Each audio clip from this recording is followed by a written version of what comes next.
అనగనగా ఒక ఊళ్ళో భీముడు అనే కుర్రాడున్నాడు. చూడ్డానికి భీముళ్లాగే ఉండేవాడు, కానీ పని విషయంలో ఒట్టి సోమరిపోతు. చిన్నప్పుడే తల్లిదండ్రి చనిపోవడం వలన మేనమామ చేరదీసి పెంచి పెద్ద చేశాడు.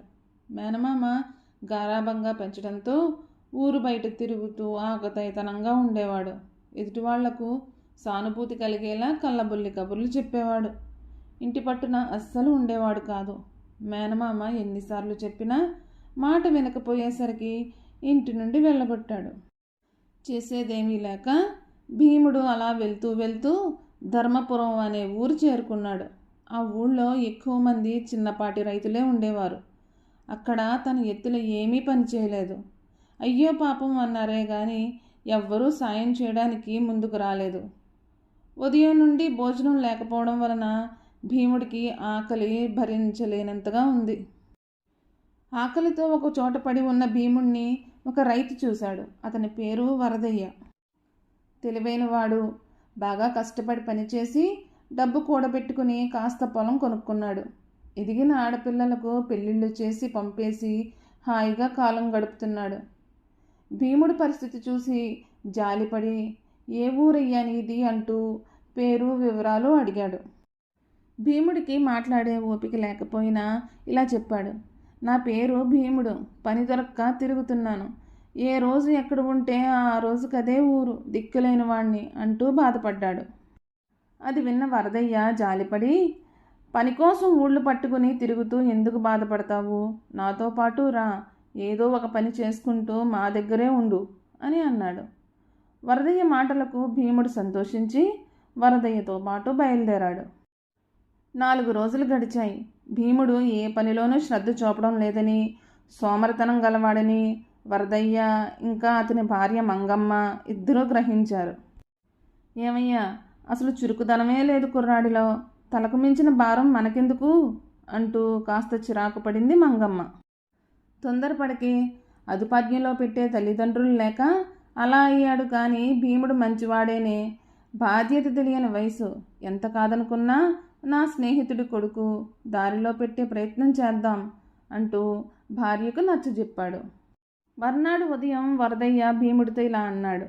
భీముడు, పడమటి దిక్కున ఉన్న పొలంలో బెండపాదులున్నాయి, వెళ్ళి సాయంత్రంలోగా బెండకాయలు కోసుకునిరా. నేను వద్దామంటే ఆరోగ్యం బాగోలేదు అంటూ పని పురమాయించాడు. ఇష్టం లేకపోయినా సరే అంటూ బుట్ట తీసుకుని బయలుదేరాడు భీముడు. ఒక గిన్నె నిండుగా మజ్జిగ అన్నం పెట్టి మధ్యాహ్నం తినడానికి ఇచ్చింది మంగమ్మ. మధ్యాహ్నం వరకు కాయలు కోసి మజ్జిగ అన్నం కడుపు నిండా తిన్నాడు. తోట బాగా పండడం వలన శ్రమ లేకుండానే బుట్ట నిండా కాయలు కోసి సాయంత్రానికి ఇంటికి చేరుకున్నాడు. బుట్ట ఇంటికి మోసుకొచ్చేసరికి మెళ్ళ నొప్పులు వచ్చాయి. భీముడికి రాత్రి భోజనం మంచి కూరలతో కొసరి కొసరి వడ్డిస్తూ అభిమానంతో తిన్నంతా పెట్టింది మంగమ్మ. భీముడు ఎంతో సంతోషించాడు. కడుపు నిండా తిని అలసిన శరీరంతో వెంటనే నిద్రపోయాడు. తర్వాత రోజు కూడా అలాగే వెళ్ళి వచ్చాడు. వరదయ్య 3వ రోజు కూడా భీముణ్ణి కాయలు కోసుకుని రమ్మని పంపాడు. పని అలవాటు లేకపోవడం వలన 2 రోజులుగా పట్టిన మెడనొప్పి ఇంకా తగ్గలేదు. మధ్యాహ్నం వరకు సగం బుట్ట మాత్రమే కోశాడు. మధ్యాహ్నం అన్నం తినగానే నిద్ర ముంచుకొని వచ్చి చెట్టు నీడను పడుకొని నిద్రపోయాడు. ఆ రోజు రాత్రి భోజనం ఒక్క కూరతోనే పెట్టింది మంగమ్మ. భోజనం పూర్తిగా చాలలేదు. అడగడానికి సిగ్గొడ్డొచ్చింది. తింటూ ఉన్నప్పుడు కూడా ఇలా అంది మంగమ్మ. నైనా భీముడా, సంతలో కాయలమ్మితే 4 రూపాయలు కూడా రాలేదు. అమ్మబోతే అడవి, కొనబోతే కొరివి అన్నట్లు ఈ మాత్రం సంపాదన ఇంటిల్లిపాతికి ఏం సరిపోతుంది అంటూ బాధపడింది. భీముడు ఏం మాట్లాడలేక పెట్టిందే తిని సర్దుకున్నాడు. మర్నాడు కూడా బెండ తోటకు వెళ్ళాడు. మధ్యాహ్నానికి కేవలం బుట్టలో 4వ వంతు మాత్రమే నింపగలిగాడు. తర్వాత ఇంటి నుండి తెచ్చుకున్న బాక్స్ తెరిచి చూస్తే సగం మాత్రమే అన్నం ఉంది. చాలని ఆ భోజనమే తిని కడుపు నిండా నీళ్లు తాగాడు. మళ్ళీ కాయలు కోయాలనిపించగా చెట్టు నీడలో పడుకుని అవే కాయలు ఇంటికి తీసుకువెళ్ళాడు. ఆ రాత్రి మంగమ్మ పచ్చడన్నం పెట్టింది. భీముడికి అసలు తిన్నట్టే లేదు. మళ్ళీ తింటూ ఉండగా ఇలా అంది. అయ్యో, తోటకాపు తగ్గిపోయినట్లుంది. సంతలో అమ్మితే 2 రూపాయలు కూడా రాలేదు. నువ్వు పగలంతా చాకరీ చేసొచ్చినా కడుపు నిండా తిండి పెట్టలేకపోతున్నాను నేను అంటూ దెప్ప పొడిచినట్లు మాట్లాడింది మంగమ్మ. తిరిగి కాస్త అన్నం వడ్డించమని అడగలేకపోయాడు భీముడు. ఆకలితో భీముడికి ఆ రాత్రి సరిగ్గా నిద్ర పట్టలేదు. ఆ ఊరొదిలి మరో చోటికి వెళ్ళిపోతే బాగుంటుందన్న ఆలోచన వచ్చింది. అయితే అభిమానంతో తనకు ఈ మాత్రం నీడనిచ్చే వాళ్ళు కూడా దొరకరని భయం వేసింది. 1-2 రోజులుండి చూద్దామనుకున్నాడు. ఉదయాన్నే మళ్ళీ తోటకెళ్ళాడు. రాత్రి సరిగ్గా భోజనం లేకపోవడం వలన నీరసంగా అనిపించింది. ముందు భోజనం చేసి తర్వాత కాయలు కోద్దామని అన్నం మూట విప్పాడు. గిన్నెలో సగం మాత్రమే గెంజి ఉంది. ఆత్రంగా అదే తాగేశాడు. కాస్త ప్రాణం లేచొచ్చినట్లయింది. ఇంకా వరదయ్య ఇంట్లో ఉండకూడదని నిర్ణయించుకున్నాడు. ఈ రాత్రి కడుపు నిండా తింటే గాని ఇంకొక ఊరు వెళ్ళడానికి ఓపిక ఉండదని ఊహించి బుట్ట నిండా కోస్తే బాగా తినొచ్చని చురుగ్గా చకచకా కాయలు కోసి బుట్ట నిండుగా నింపాడు. మధ్యాహ్నం అవుతుండగానే ఇంటికి వెళ్ళిపోయాడు. మంగమ్మ ఎంతో సంతోషించింది.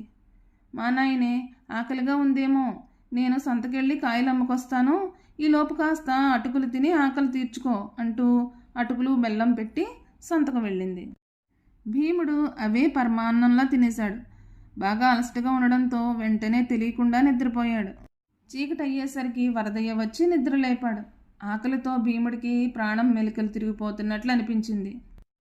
అయ్యో భీమయ్య, లే ముఖం కడుక్కో, నీకు భోజనం వడ్డిస్తాను అంటూ తొందర పెట్టింది మంగమ్మ. వరదయ్యకు భీముడికి ఒకేసారి వడ్డించింది. విస్తరు నిండా వేడిగా వంటకాలు గుమగుమలాడుతుంటే ప్రాణం లేచొచ్చింది భీముడికి. భీముడికి మంగమ్మ గ్లాసుతో పాయసం ఇస్తూ, తాగు నాయనా, ఈరోజు నీ కష్టంతో రెట్టింపు ఆదాయం వచ్చింది అంటూ దగ్గరే కూర్చుని కొసరు వడ్డిస్తుంటే భీముడికి తన తల్లి గుర్తొచ్చింది. తర్వాత వరదయ్య ఇలా అన్నాడు. భీముడు, ఎంత కష్టపడి పనిచేస్తే అంత సుఖంగా ఉంటారు. 4 రూపాయలు కూడా మిగుల్చుకోవచ్చు. లేకపోతే పస్తులు ఉండాల్సి వస్తుంది. ఇతరుల మీద ఆధారపడి ఎంతకాలం బ్రతుకుతాం? మొహమాటం లేకుండా తిను అంటూ మంచి మాటలు చెప్పాడు.